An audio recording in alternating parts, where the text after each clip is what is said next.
नमस्कार, आपण पाहत आहात बहुजन हिताय न्यूज, जनसामान्यांचा बुलंद आवाज.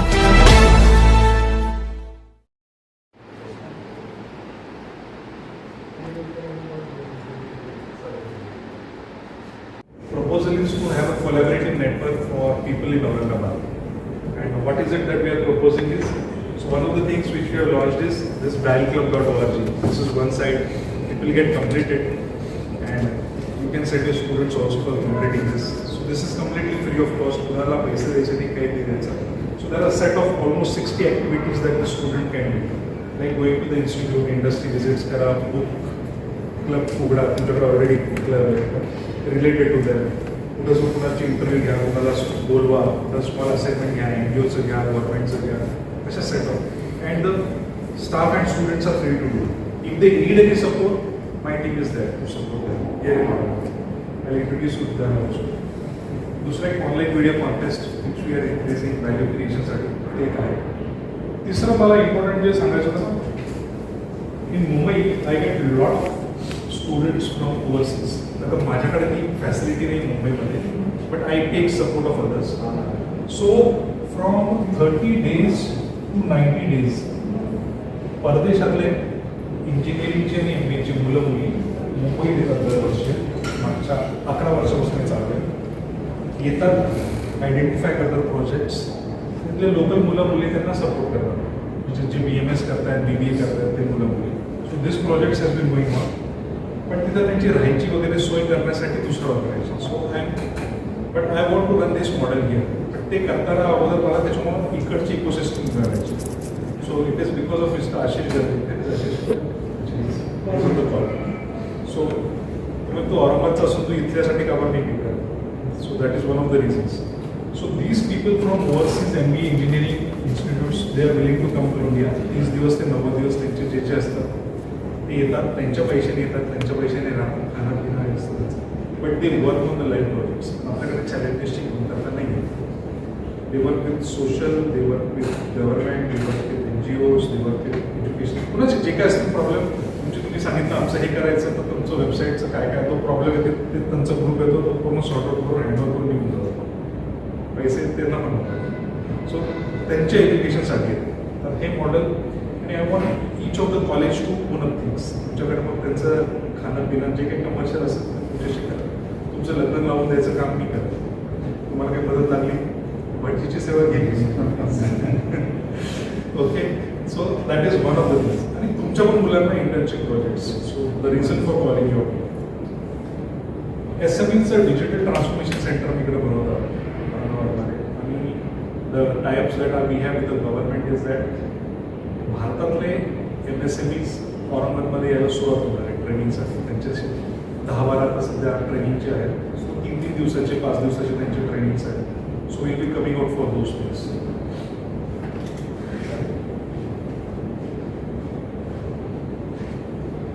Okay. And then Maha Expo is coming. So what I request is for the Maha Expo which is happening in the month of 8th to 11th of Jan, I want each college to pick up one area. म्हणजे travel टुरिझमचं तुम्ही करा, conference मोठी करा national. तुम्ही hospitality करा, कोणी AI वर करा, कोणी सायबरवर करा. I don't know, you pick up those areas. कोणी फार्मा घ्या, कोणी हेल्थकेअर घ्या, कोणी मेडिकल टुरिझम घ्या. There lot of areas, but have those things. आणि इथं खूप ऑर्गनायझेशन्स आहेत within Aurangabad also. I came to know, म्हणजे 123 ऑर्गनायझेशन्स बिझनेस रिलेटेड. चार्टर्ड अकाउंटंटची संस्था आहे, ICWAची वेगळी आहे, कंपनी सेक्रेटरीची वेगळी, लॉयरची वेगळी, आर्किटेक्टची वेगळी, असं 123. I don't know because we have always list. So you can think about it. But ह्याच्यासाठी कोहेसिव्ह लागतं. आणि लास्ट थिंग इज 15 जुलैला is the world youth skill day. या वर्ल्ड यूथ स्किल डेमध्ये I request either if you can work out in a combined way औरंगाबादसाठी करता आलं. मी बोललो होतो काही कॉलेजेसनं पण because of their constraints they could not do it, they R not willing. But it needs to be done. If all of you do some brainstorming combined way आणि कोलॅबरेशन. तर आमचा हेतू काय माहिती का, there are lot of people who are there. तो आजच्या ह्याचा काय माहिती का, we are just working out here to formulate a ecosystem. So Mr. Atul Kherde has come all the way from Pune because he is from city and he has been working out there. So खूप असे लोक हे छुपे हिरे तुम्हाला बाहेर काढावं लागतील तर त्यांच्याबद्दल काही समजत नाही. So make utilization of that and formulate a very strong ecosystem. ही आमची इच्छा आहे. त्यासाठी कॉलेजेसमध्ये जेव्हा फायनल इयर प्रोजेक्ट सबमिट होतात आणि तेव्हा एक एक्झिबिशन असतो, आपण ठेवतो एक्झिबिट, आणि त्याच्यात आपण कोणत्या तरी चीफ गेस्टला बोलवतो. ते चीफ गेस्ट IP अटॉर्नीज पाहिजे ना, बरोबर. हे should be the chief guest. So they see the projects and tell you right away की हे पेटेंट होणार, हे कॉपीराईट होणार, याचं काहीच नाही होणार. मग ते तुम्ही जंकयार्डमध्ये ते फेकून द्या चालेल. पण ते व्हायच्या आधी त्याची व्हॅल्यू काय काढता येईल, कारण की students have invested a lot of money that is getting wasted. So every institute in Sambhajinagar, at least from this podium, I would like to share that final year projects should be seen by IP attorneys before they hit the jungle. They should be the chief guest. And if you don't find, you contact me. I will bring 3-4 IP attorneys to your institute. That's my guarantee. That's my word. Okay. Thank you. So these my team will be out here. Whatever you need, they have been आपको किसी को most of you know that they have been inviting you. They came to your colleges also. They are participating in the job fairs also, and they will be continuing to support you also. So this is what we are bringing out here, and इसमें हमारा भी स्वार्थ है कि हमको भी readymade man mill जाएगा. And the GCC which we are populating will also have a steady state of skilled manpower. तो वो हमारा स्वार्थ उसके पीछे भी है. So we are open about it also. So that is our aim. And lastly, what I want is that everybody when come here, if there is something which you have listed out, so we are extremely sorry if we have hurted you. अगर हमसे कुछ गलती होगी from me and my team, we are sorry for that. Lastly, what we want is that everybody again, the way we introduce, come out here, share your experiences, and also pick up one area and what is it that you envisages from each other, from this ecosystem. So maybe government or maybe incubation centers which are there, or Chamber of Commerce. So I invited other Chamber of Commerce also, but everybody is busy, the colleges are busy in their accreditation, new admissions, everybody is busy into that. I understand those challenges. So most of them we got. So CPET was there, Indo-German Tool Room, NILAC, all these people, 6 or 7 of them are visiting. They sit there again and ready to come. We can have more than that. Chhatrapati संभाजीनगरमध्ये आपण पहिल्यांदाच एक industry academy interface, जेणेकरून सगळ्या शैक्षणिक संस्थांचे training placement अधिकारी आणि इंडस्ट्रीमधले लोक यांचा समन्वय साधण्यासाठी आजची बैठक होती. तर जेणेकरून पुढच्या येणाऱ्या पिढीसाठी स्किल बेस्ड एज्युकेशन कसं होईल आणि त्यासाठी संभाजीनगर एक इनोव्हेशन आणि ग्रोथ हब कसं बनत ह्याच्यासाठी ही मीटिंग होती. आणि ही नुसतं मीटिंग नाही आहे, त्याच्यामध्ये पूर्ण ॲक्शन प्लॅनिंग झालेलं आहे. त्याच्यामध्ये जबाबदाऱ्या दिल्या गेलेल्या आहेत. मॅजिक सारखी संस्था, विद्यापीठ आपले आणि ह्या सगळ्या शैक्षणिक संस्था आणि चेंबर ऑफ कॉमर्स हे सगळे MCI CMI ह्यांचं सर्व मिळून आपण कसं संभाजीनगरला एक इनोव्हेशनचं आणि ग्रोथचं हब बनवणार आहोत ह्या दृष्टिकोनातून ही मीटिंग होती. आणि ह्याच्यासाठी आपण एक फ्रेमवर्क तयार केलेलं आहे आणि त्या फ्रेमवर्कसाठी आम्ही पण ते सहभाग घेतो, जेणेकरून हे सातत्याने चालू राहावं म्हणून असा एक न्यूट्रल प्लॅटफॉर्म बनवला ज्याच्यामध्ये सगळेजण सभासद आहेत. ह्याच्यासाठी मीटिंग होती. मीटिंगमध्ये आशिष गर्दे होते जे मॅजिकचे प्रेसिडेंट आहेत, नंतर शेळके सर होते, अभिजित शेळके जे डायरेक्टर आहेत आपल्या डॉक्टर बाबासाहेब आंबेडकर मराठवाडा विद्यापीठाचे MBA सेक्शनचे ते होते. मुंबईहून आलेले AICTचे उमेश राठोड म्हणून होते आणि सगळ्या बाकीच्या कॉलेजेसमधले सगळे ट्रेनिंग प्लेसमेंट ऑफिसर होते, इंडस्ट्रीमधले काही लोक होते, स्टार्टअप्स होते, असे सगळे लोक होते. आज यापासून आपल्या छत्रपती संभाजीनगरला काय फायदा? ह्यापासून आता ना सगळ्यात अगोदर म्हणजे भारतामध्ये पहिल्यांदा एक वर्किंग मॉडेल तयार होईल. ज्या वर्किंग मॉडेलमध्ये जे सगळे कुठले पण शिक्षण घेणारे मुलं मुली आहेत त्यांच्यासाठी म्हणा आणि संभाजीनगरमध्येसाठी आता जे स्किलिंग डिजिटल स्किलिंग आहेत, AI स्किलिंग आहेत, त्याच्यासाठी कसं काम करता येईल आणि कुठलेही ते शिक्षण घेत असतील, कुणी लॉचं असेल, कुणी मेडिकलचं असेल, कुणी arts commerce science engineering MBA काही शिक्षण करत असो, ह्या सगळ्या मुलांसाठी एक आता फ्रेमवर्क असेल त्यांना प्रॅक्टिकल करण्यासाठी आपण हे करलेलं आहे कार्य. तर आमचं जी संस्था आहे डिजिटल ट्रान्सफॉर्मेशन अकॅडमी 2010 पासून, मी आता मूळचा संभाजीनगरचाच आहे पण 30 वर्षापासून मुंबईत आहे, त्यामुळे आता ती संस्था पण आम्ही डिजिटल ट्रान्सफॉर्मेशन अकॅडमी इकडे घेऊन आलेलो आहोत.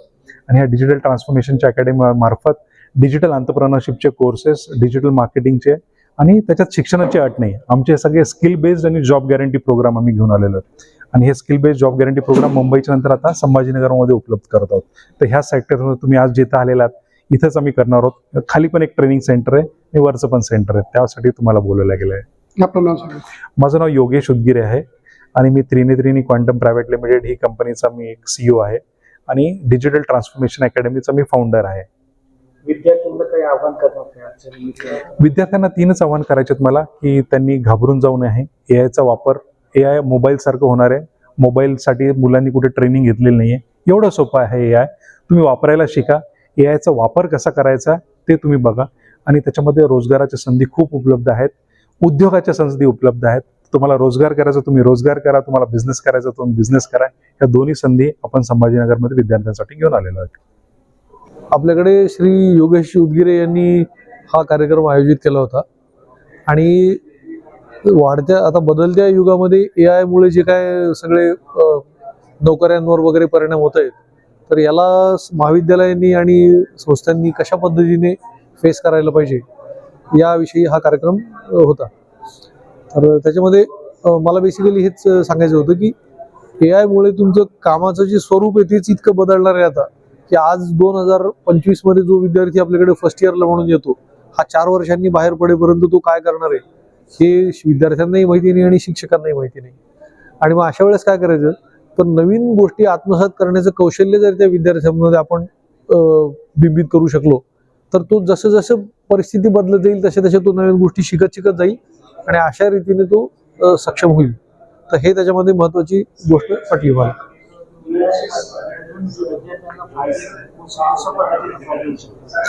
तर एआयचं स्वरूप आपण लक्षात घेऊ. मी ते उदाहरण दिलं होतं बोलताना की आता मसाला डोसा जर करायचा असेल तर AI तुम्हाला त्याच्यातलं वर्क करू शकेल की बाबा तुमच्याकडे एवढ्या लोकांसाठी सामान आहे, एवढे हे आहे, काय काय कशा पद्धतीने करायचा, किती वेळ लावायचा वगैरे सांगू शकेल. पण तुमच्या येणाऱ्या कुठल्या गेस्टला काय आवडतं हे त्याला माहिती नाही. तर ही जजमेंटचा जो भाग आहे की एखाद्या गोष्टीचं काम करावं लागतं, त्याच्यामध्ये वर्क पार्ट असतो आणि नंतर तुम्हाला निर्णय घ्यावा लागतो की हे योग्य झालेलं आहे का नाही. तर ही निर्णय क्षमता मात्र माणसांकडेच राहणार आहे आणि ती निर्माण करण्यासाठी आपल्याला मुलांवर संस्कार करावे लागणार आहे. हा एक महत्वाचा भाग आहे. आणि दुसरी गोष्ट, जेनझीचा एक सध्या सगळीकडे चर्चित विषय आहे की नव्या पिढीतली मुलं ऐकत नाहीत वगैरे असं सगळेजण म्हणतात. पण ते आपल्याला जे काय करायचे ते याच मुलांसोबत करायचे. त्याच्यामुळे ज्या पद्धतीने आपल्याला कम्युनिकेट करता येईल ते करायला पाहिजे. आणि त्यांना मला वाटतं जाणीव आहे या गोष्टीची की आपण जर सांगू शकलो की बाबा तुला स्वतःला सक्षम करायचंय, तर ते मुलं ऐकत नाहीत अशातला भाग नाहीये. तर त्या दृष्टीने पण आपण प्रयत्न करायला पाहिजे.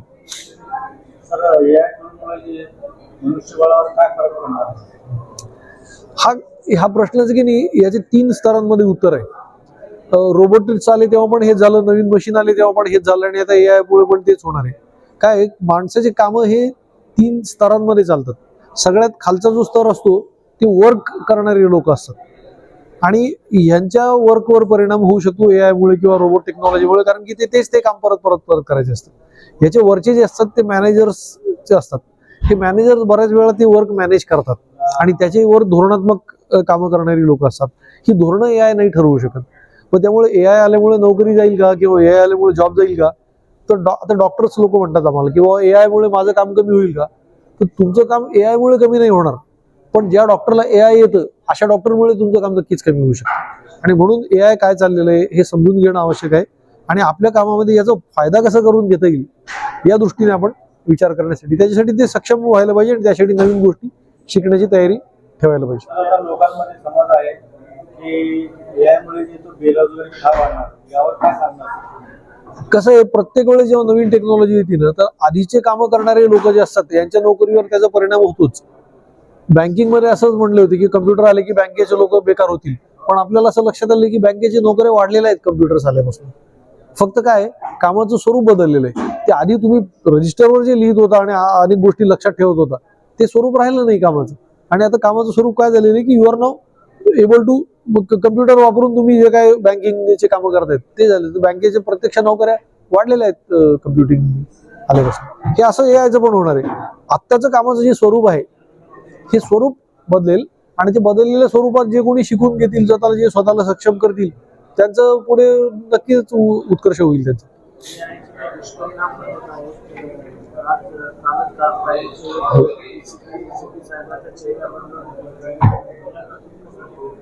एआयचे दुष्परिणाम नक्कीच आहेत आणि सुरुवातीच्या काळात तर जास्तीच आहेत, कारण प्रत्येक गोष्ट ही एआयला सांगून ते एआय कडनं करून घेण्याची जी टेंडन्सी आहे तर ती आपल्या स्वतःच्या विचार क्षमतेसाठी चांगली नाहीये.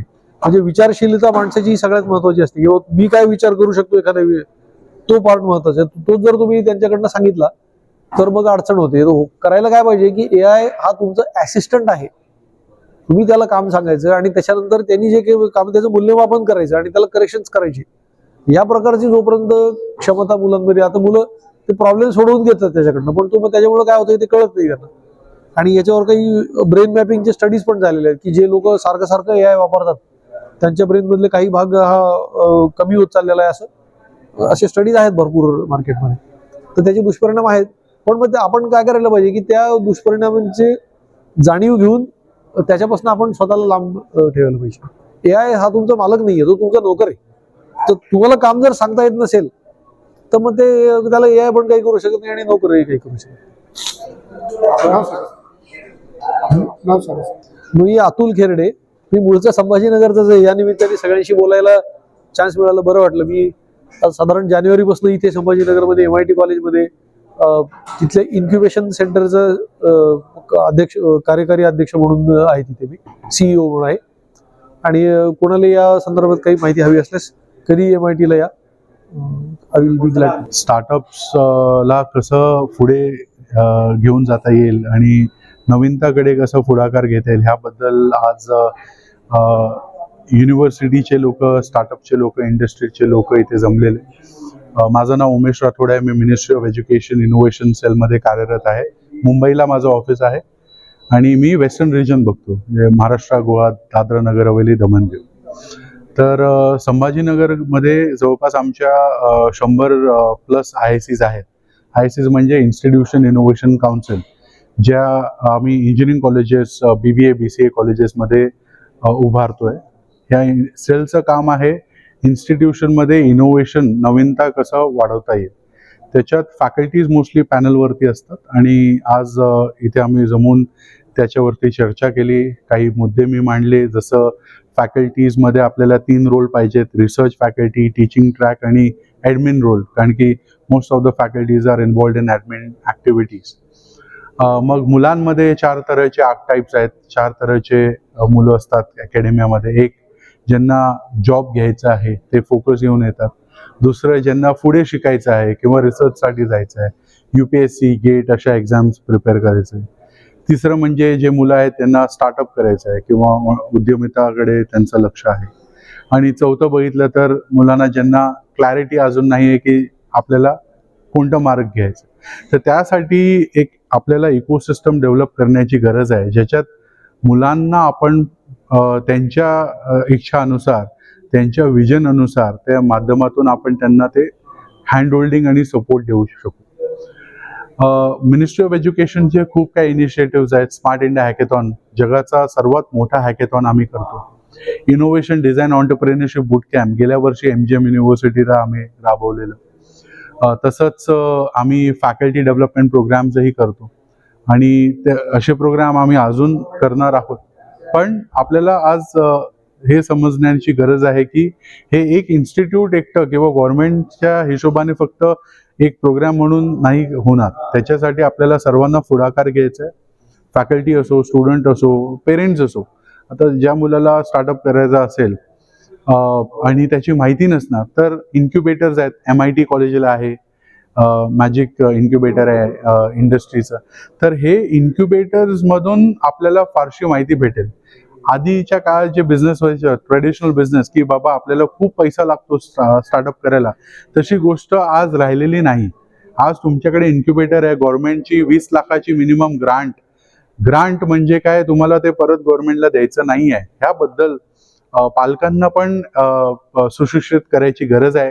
त्यासाठी हे इव्हेंट्स गरजेचे आहेत. ह्या इकोसिस्टमचं तेच मला वाटतं उद्देश असणार की ह्या गोष्टीला आपण कसं पुढे घेऊन जाता येईल आणि त्याच्याने आपल्याला ते कसं म्हणजे सपोर्ट करता येईल. MSME संदर्भामध्ये तुम्ही काही मार्गदर्शन केलं? MSME माझ्या अंडरमध्ये डायरेक्टली तरी नाही आहेत, पण मीडियम स्केल मीडियम एंटरप्राइजेसमध्ये कसं आहे, पेटंट जास्त होण्याची गरज आहे. दुसरी गोष्ट जी मी मांडलेली की अकॅडेमियामध्ये म्हणजे कॉलेजेसमध्ये जे इन्व्हेन्शन्स फॅकल्टी करतात, जे पेटंट करतात, त्यांना MSME विकत घेऊन त्यांच्या इंडस्ट्रीसाठी त्याचा फायदा कसा होऊ शकतो. कारण की फॅकल्टी जे करतायत ते एक वेगळं प्रोजेक्ट झालं, पण त्याचं कमर्शियलायझेशन, टेक्नॉलॉजी ट्रान्सफर हे गोष्टी झाल्या पाहिजेत. आणि ते MSME कडे ते फंड्स आहेत आणि नवीनता गरज नाही की त्याच्याच एम्प्लॉई कडून येईल किंवा त्यांच्या इकोसिस्टम मध्ये नाही. ते कुठे बाहेरही इनोव्हेशन येऊ शकतं, त्याला ते विकत घेऊ शकतं. तर ते पुढाकार घेण्याची थोडी गरज आहे. स्टार्टअपच्या धोरणामध्ये काही त्रुटी किंवा कमी आहेत असं वाटतं का? हो, मला वाटतं की महाराष्ट्र गव्हर्नमेंटमध्ये GR काढलं पाहिजे, ज्याच्यात स्टेट युनिव्हर्सिटीमध्ये कार्यरत फॅकल्टीजला स्टार्टअप करण्याची आपण एक सूट दिली पाहिजे किंवा एक पुढाकार दिला पाहिजे. कारण की आता आजवर जे फॅकल्टीज बिझनेस करतायत ते कुठेतरी लपून करतायत किंवा त्यांना करायचं आहे ते सपोर्ट भेटत नाहीये. त्यांनी सपोर्ट घेतला असेल तरी ते त्यांना प्रॉपरली इम्प्लिमेंट करता येत नाही. तर त्यासाठी मला वाटतं जे स्टेट युनिव्हर्सिटी ज्याच्यात सर्वात जास्त फॅकल्टीज इन्व्हॉल्ड आहेत त्यांना ते पुढाकार देण्याची गरज आहे. आणि जे त्यांनी पेटंट केले ते तेव्हाच कमर्शियलाइज करू शकते. एका ठिकाणी आपण म्हणतो की बाबा तुम्ही पेटंट करा आणि एका ठिकाणी आपण म्हणणार की नाही तुम्ही बिझनेस करू शकत नाही कारण की तुम्हाला गव्हर्नमेंटचं पे आहे. तर तसं चालणार नाही, कारण की इनोव्हेशन कोणालाही येऊ शकतं, कधी येऊ शकतं. आणि त्या इनोव्हेशनसाठी त्यांनी ते जॉब सोडावर हेही चुकीचं आहे, कारण की ते चांगले शिक्षक असू शकतात. त्यांचं मोटिवेशन मुलांना इन्स्पायर करणार, मोटिवेट करणार ते उद्यमितेकडे बघू शकतात. आणि विकसित भारतसाठी मला वाटतं हे गरजेचं आहे. आपण Tier 2, Tier 3 सिटीजमध्ये जर मेंटर बनवू इच्छितो त्यासाठी फॅकल्टीजला एंटरप्रेन्योरशिप घेणं हे गरजेचं होऊन जातं. कारण की मुंबई म्हणा, पुणे म्हणा, ह्यातून ते मेंटर्स पूर्णपणे इथे बसू नाही शकत ना. ज्या कॉलेजेसमध्ये फॅकल्टीजने बिझनेस केलेला आहे, पेटंट केलेलं आहे, कमर्शियलाइज केलं आहे, स्टार्टअप केलं आहे, ते ह्या मुलांसाठी बेस्ट मेंटर्स होऊ शकतात. धन्यवाद. जय हिंद, जय महाराष्ट्र.